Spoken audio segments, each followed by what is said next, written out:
communities worldwide. We broadcast diverse international content from Europe, Asia, Africa, and now right here in the USA. Watch us via Roku on your smart TV.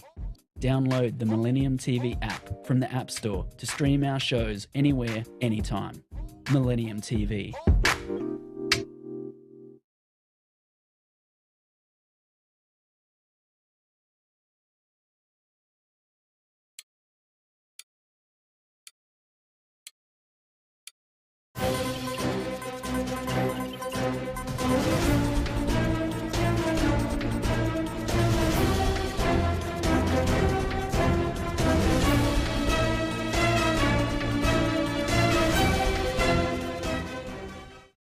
Welcome to Millennium News Hour. I am Tanzeeba Naurin. In today's bulletin, we will present top and trending news from across the nation and the world. Let's begin with the headlines of the day.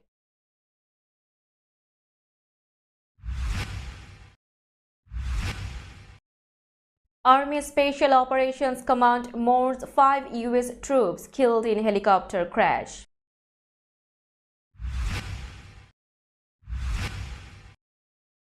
Republican Senator Tim Scott ends 2024 presidential bid.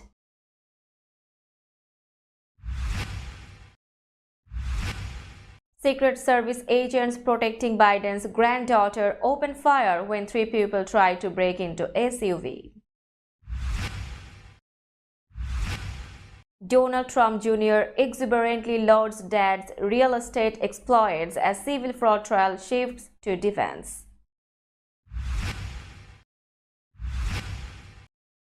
Marianne Trump Berry, Donald Trump's sister, dies at 86.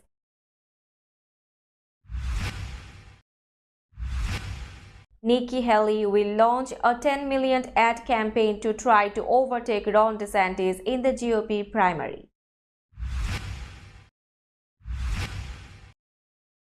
Four injured in random stabbings on the campus of Louisiana Tech University.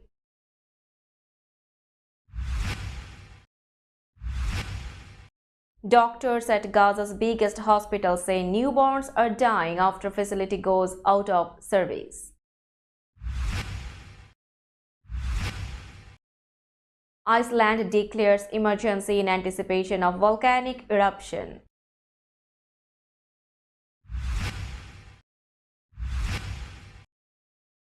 UK PM brings back Cameron as FM.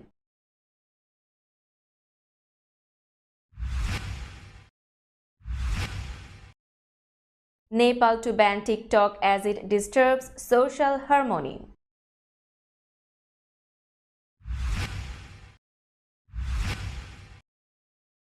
Zverev overpowers Alcaraz in ATP Finals opener.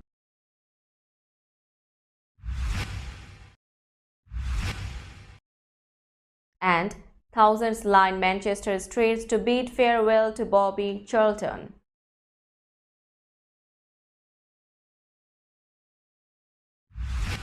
You were listening to headlines, now news in detail.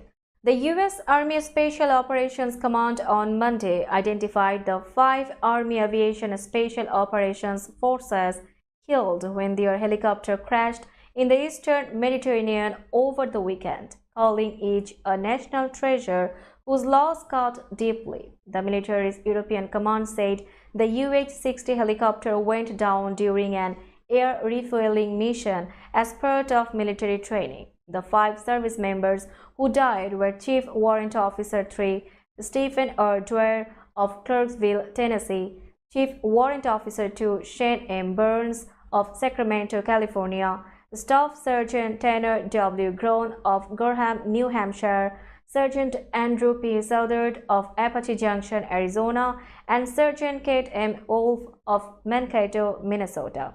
They were all part of the Army's 160th Special Operations Aviation Regiment based at Fort Campbell, Kentucky. The commander of the Army Special Operations Command, Lieutenant General Jonathan Braga, said the fallen soldiers hail from rare patriotic families with deep military service ties that span multiple generations and formations.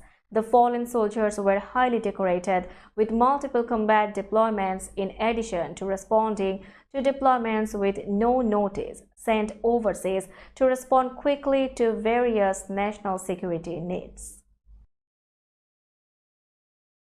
United States Senator Tim Scott has withdrawn from the 2024 Republican presidential race after failing to rise above low single digits in the polls. Scott, the only black Republican in the Senate, told Fox News on Sunday evening that he had suspended his campaign based on feedback from voters.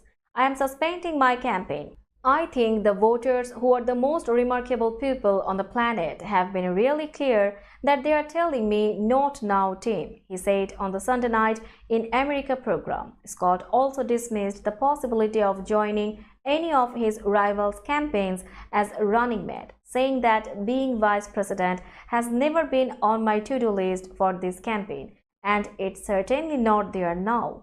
Scott, who entered the race in May, had been polling in sixth place among Republican primary candidates with only 2.5% of the vote, according to the Real Clear Politics average of recent polls.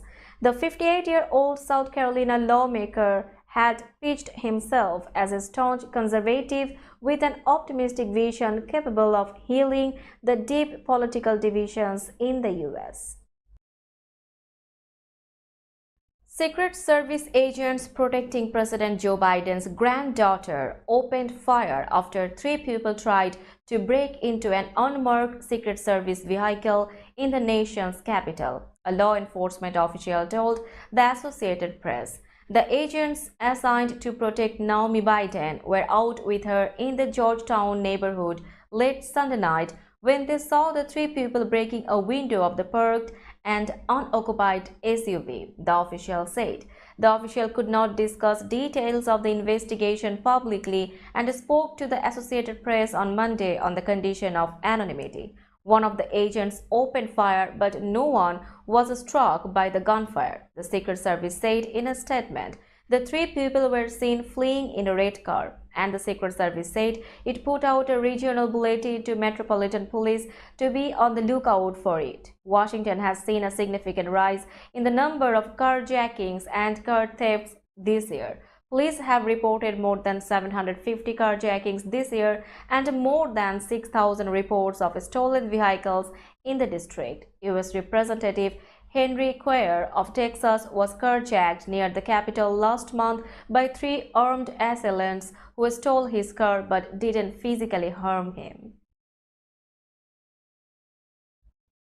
Donald Trump Jr. returned to court Monday as something of a character witness for his father's real estate empire, waxing exuberantly about the former president's incredible vision as a developer and his company's portfolio of great iconic projects at the New York civil fraud trial, now threatening its future. Donald Trump's eldest son was making an encore appearance at the Manhattan trial, this time as defense lawyers started calling their own witnesses. Trump Jr. first testified 2 weeks ago in the last phase of the state's case, which also featured testimony from his father and siblings Eric and Ivanka Trump. "I would say it's good to be here, Your Honor, but I have a feeling that the Attorney General would sue me for perjury if I said that," he joked before embarking on a detailed history of his father's company. New York Attorney General Letitia James alleges that Donald Trump, his company, and executives, including his 2 eldest sons, exaggerated his wealth by billions of dollars on financial statements given to banks, insurers, and others. The documents were used to secure loans and make deals. James is seeking more than $300 million in what she says were ill-gotten gains and a ban on defendants doing business in New York. Trump Jr.'s testimony Monday set the tone for a defense case that's expected to last into mid-December. After a 6-week state case that focused heavily on the financial statements, spreadsheets, and loan deals at the heart of the case, the scion aimed at humanizing the Trump organization in the mind of the judge who will decide its fate. Marianne Trump Barry, former President Donald Trump's older sister and a retired federal judge, has died, two sources familiar said. She was 86. Barry had served as a federal appellate judge in Philadelphia and retired in 2019, ending a civil misconduct inquiry that was launched after reporting by the New York Times alleged the then president and his siblings evaded inheritance taxes. After her brother won the 2016 presidential election, Barry gave up her court staff and took inactive status in early 2017, the Associated Press reported. Barry, a Republican, was appointed to the U.S. District Court for the District of New Jersey by then-President Ronald Reagan in 1983. In 1999, she was appointed to the U.S. Court of Appeals for the Third Circuit in Philadelphia by then-President Bill Clinton. Nikki Haley's presidential campaign will reserve $10 million in television, radio, and digital advertising across Iowa and New Hampshire beginning in the first week of December, a massive investment designed to give the former United Nations ambassador an advantage over Florida Governor Ron DeSantis at a critical moment in the GOP nomination fight. Details of the advertising plans, which represent the Haley campaign's first official advertising reservation, were obtained by the Associated Press ahead of a public announcement expected Monday. Haley's planned investment as of now is more than 5 times larger than DeSantis' current advertising reserves for the same time period, according to the media tracking firm Ad Impact. Haley's move comes as she fights to emerge as the clear alternative to former President Donald Trump to represent the GOP against President Joe Biden next fall. DeSantis stands as Haley's strongest competition for her party's second-place slot, although the Florida governor's campaign has shown signs of financial strain following a tumultuous summer. A graduate student was one of 4 people injured Monday in random stabbings on the campus of Louisiana Tech University, officials said. Jacoby Johnson, a student, was taken into custody after the attack outside the Ruston, Louisiana school's Lambright Sports and Wellness Center, the university said in a statement.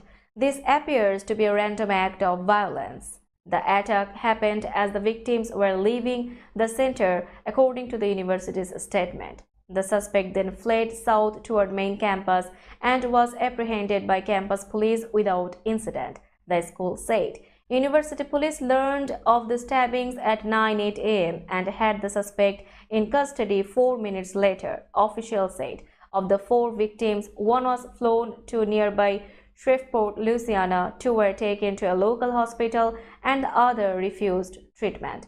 One victim was in critical condition at Northern Louisiana Medical Center shortly before noon local time. 2 others were in serious but stable condition, according to the university. The remaining 3 victims were not students, officials said. The suspect was being treated at Northern Louisiana Medical Center for injuries received during the initial incident, according to the school. We will be back after a short break. Till then, stay with us. This world continuously revolving around various events. Every minute, every second, something is happening somewhere around the globe, and you want to get connected to that event or to that specific moment. Here we come, Millennium News Hour, to get you connected with top USA and international trending news, which includes local news, political news, world news, business news, health and science related news, entertainment news, sports news, and so on. Millennium News 24 is transmitted and available to be watched free for all at TVs such as Sony, Samsung, LG, Roku TV, Amazon TV, and Apple TV, and also in all European countries and Australia, available with Sky Network, Worldwide Jago TV, Radiant IPTV, Worldwide Jago BD Network, and Horizon Satellite globally. Stay connected with Millennium News Hour to get the world news on your fist. Welcome back to Millennium News Hour. Now it's time for global updates.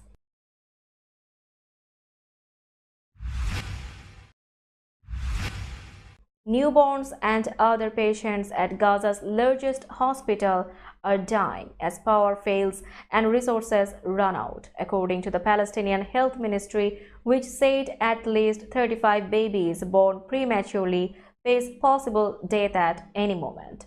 Al-Shifa Hospital in Gaza City has been out of service since Saturday morning, according to the ministry, as heavy bombardment and intense fighting outside the complex caused power outages amid a fuel shortage. The health ministry said in a statement that 3 babies have died over the weekend, as well as more than 10 other patients. Munir al-Bursh, the health ministry's general director, spoke about the deaths in a phone interview and confirmed that hundreds of patients were still in the hospital. Dr. Marwan Abuzada, a surgeon at the hospital who is also the head of international cooperation at the health ministry, said Saturday that one infant died because we did not have electricity. He confirmed the deaths of 2 more babies Sunday in a phone call. He said 36 others were at risk. If they stay in this condition, they are going to all die. The challenges for Gaza's hospitals continue to mount as fighting has intensified. Ambulances have come under fire, power is going out, and dead bodies have piled up in an overwhelming surge of patients.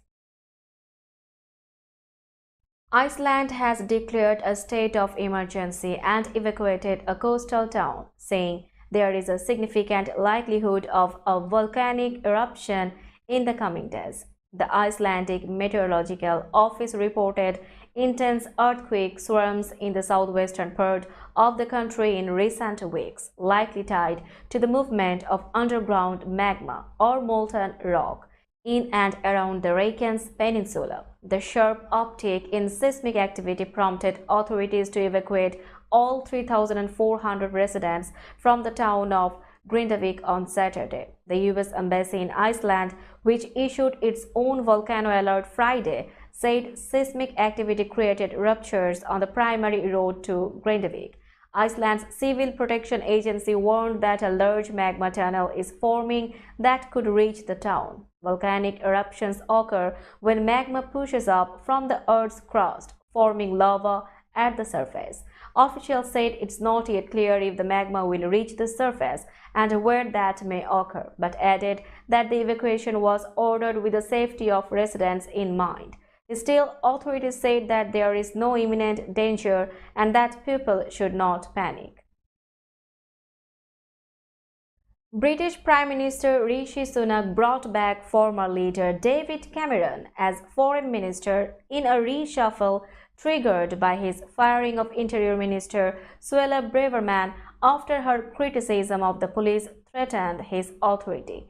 It was the latest reset for a Prime Minister whose party is badly lagging Labour Party before an election expected next year. And the return of Cameron to government suggested Sunak wanted to bring in more experienced hands rather than appease the right of his party. Under fire from members of Conservative Party to eject Braverman, Sunak seemed to have brought forward a long-planned reshuffle to bring in allies and remove ministers he felt were not performing.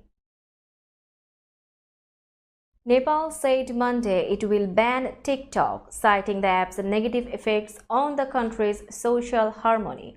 The popular video sharing platform, which has around 1 billion monthly users, has faced restrictions in many countries for allegedly breaking data rules and for its potential harmful impact on youth.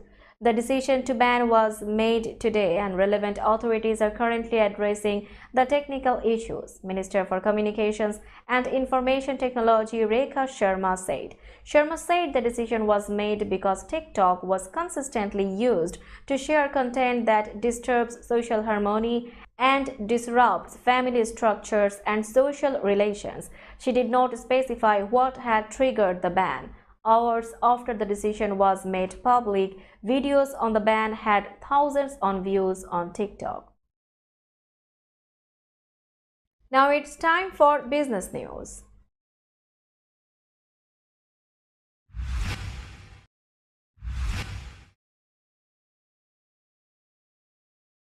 Today's New York stock close price is 15,403.14. The NYSE Composite is increased by 14.70 points or 0.10%.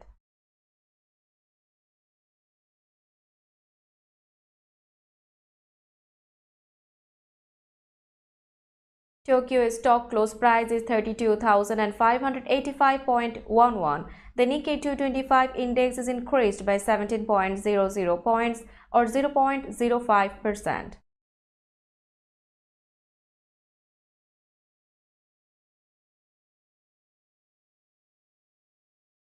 Shanghai stock close price is 3046.53. The Shanghai index is increased by 7.56 points or 0.25%.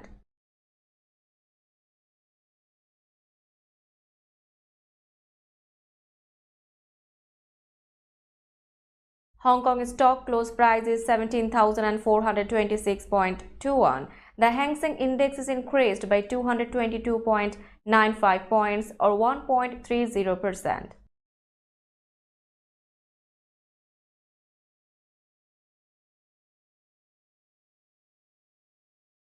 Bombay stock close price is 64,933.87. The Sensex index is decreased by 325.58 points or 0.50%. Let's have a look on today's sports stories.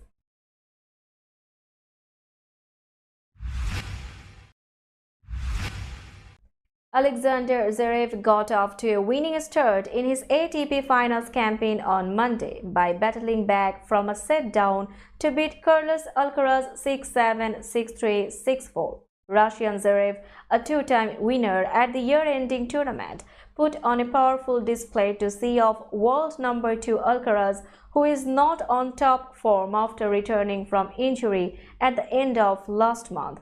Wimbledon champion Alcaraz struggled with lower back and left foot problems, which had kept him out of action since the Shanghai Masters in early October. He was then dumped out early at the Paris Masters by Russian qualifier Roman Safiullin and flagged towards the end of a bruising contest with giant German Zverev, the number 7 seed in Turin. Zverev is tough opposition on hard courts like the one at the Pala Alpitear and made full use of his height and power to see off Alcaraz and take the lead in the red group. The 26-year-old rattled off 16 aces and was only broken once over the course of an impressive win in which he hit more winners and made significantly fewer unforced errors than out-of-sorts Alcaraz. Thousands of people lined the streets of Manchester on Monday to pay their final respects to Manchester United and England great Bobby Charlton, who died last month at the age of 86. The 1966 World Cup winner, widely regarded as one of England's greatest players, died after an accidental fall at his care home on October 21. Crowds clapped warmly and held banners as the funeral cortege drove past United's Old Trafford ground on its way to a private funeral service at Manchester Cathedral. The hearse passed the famous United Trinity statue immortalizing Charlton, Dennis Law and George Best, and through a guard of honor made up of members of the club's under-18 and under-21 squads. There were numerous black and white photographs depicting Charlton's long and illustrious career as a player and then as a director at the club. Around 1,000 guests, including former United manager Alex Ferguson, England boss Gareth Southgate, and Prince William, the Football Association president, arrived for the private funeral service, which started at 14 GMT, along with current and former players. Let's have a look on today's weather forecast.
Before finishing today's news, let's hear out the headlines again.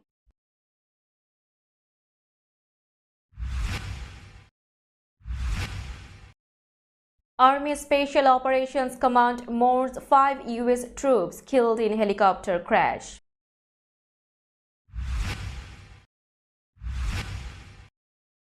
Republican Senator Tim Scott ends 2024 presidential bid.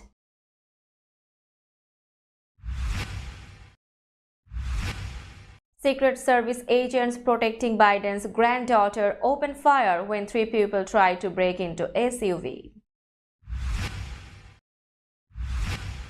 Donald Trump Jr. exuberantly lauds dad's real estate exploits as civil fraud trial shifts to defense.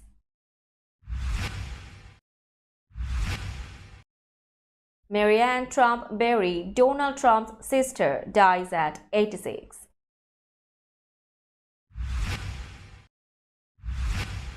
Nikki Haley will launch a 10 million ad campaign to try to overtake Ron DeSantis in the GOP primary.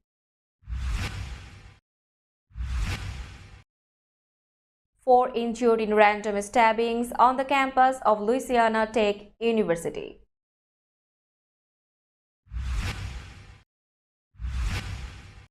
Doctors at Gaza's biggest hospital say newborns are dying after facility goes out of service. Iceland declares emergency in anticipation of volcanic eruption.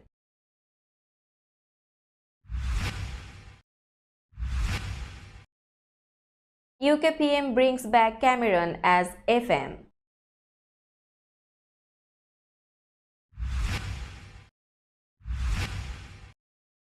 Nepal to ban TikTok as it disturbs social harmony.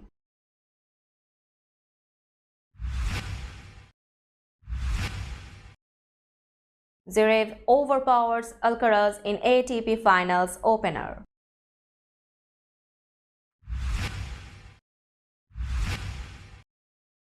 And thousands line Manchester streets to bid farewell to Bobby Charlton.